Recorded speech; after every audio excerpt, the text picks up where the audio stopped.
a guy, a working class guy that has voted Republican every 4 years, and he turns on the Sunday shows and he's flipping around the channels, and he sees Republicans in February still talking about Benghazi, saying they're going to hold up the picks for Secretary of Defense and CIA director because of something that happened back in the fall, and they continue on this. This is a great example. I'm not saying you don't continue investigating it till the cows come home. Ask questions. Go ahead, it's fine. always important. But to hold up this and talk about it on Sunday morning, it's a colossal mistake. I'm just wondering, other Republicans, when you see Lindsey Graham on Face the Nation and you're watching at home, are you like, yes? No, that's not. my party. I can tell you, actually, yes! because I did it again. know most of the senators, awesome. and that's actually what they're not saying. Well, then you know get on television. They're saying, please don't say anything that's going to embarrass us this week. Reading the transcript is pretty disturbing, what Senator Graham had to say yesterday. He basically said, and I'm paraphrasing here, if the President of the United States had picked up the phone and called someone in Libya, he could have saved the lives of the Americans. Clearly, evidence means nothing to him.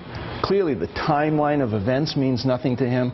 I mean, someone should give Senator Graham a Snickers bar and tell him to go sit in the corner until he's happy about something. Well, it's disturbing. I mean, unless he's got sugar problems and he's low, his sugar's low, I don't think a Snickers bar is going to help him. But Gail, I mean, the thing is that President picks up a phone. The problem wasn't what happened that day. That was the disaster, but that was at the end of the State Department and a lot of other people ignoring repeated requests for security. And you know, admittedly, neither the defense nominee nor the CIA nominee had the best conceivable appearances before the committees when they were being vetted.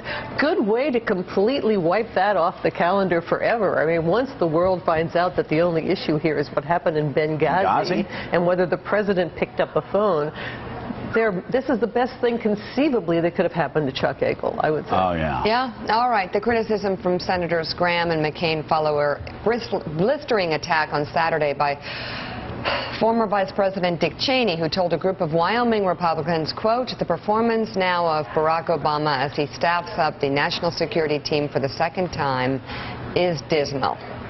Frankly, he has appointed are second-rate people. Well, you would expect that from a guy that is one of the driving forces of the Neocons.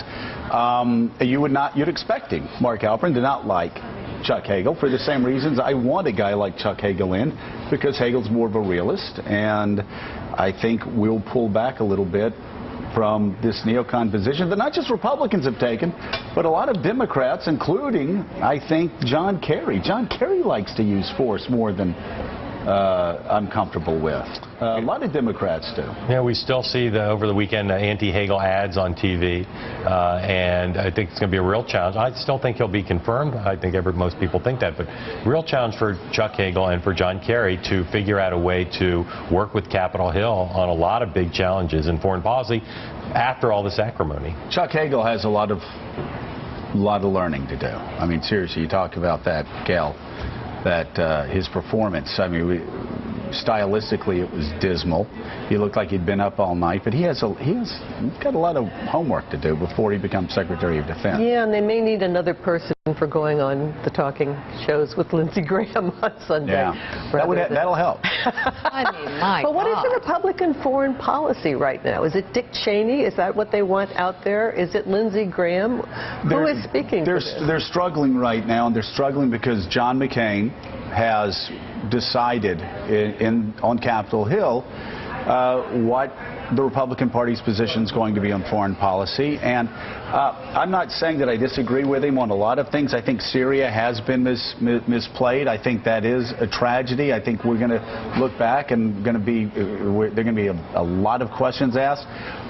But he's a neocon through and through, and most Republican senators that I talk to and Mika talks to, they're not comfortable with that position. You look shocked that Mika talks to Republican senators, I sit in but she their does. offices alone, one-on-one. I have Joe there, too. Yeah. I am amazed. Yeah, yeah. One-on-one, Joe, there, too. Hang out. Yeah, two. I take notes. I'm in the back taking notes. But, usually it's fascinating what we can gather behind the scenes on the Hill. And They're not what Joe's neocons. saying is They're the more realists. bottom line. Yeah. Coming up, former deputy campaign manager for the Obama campaign.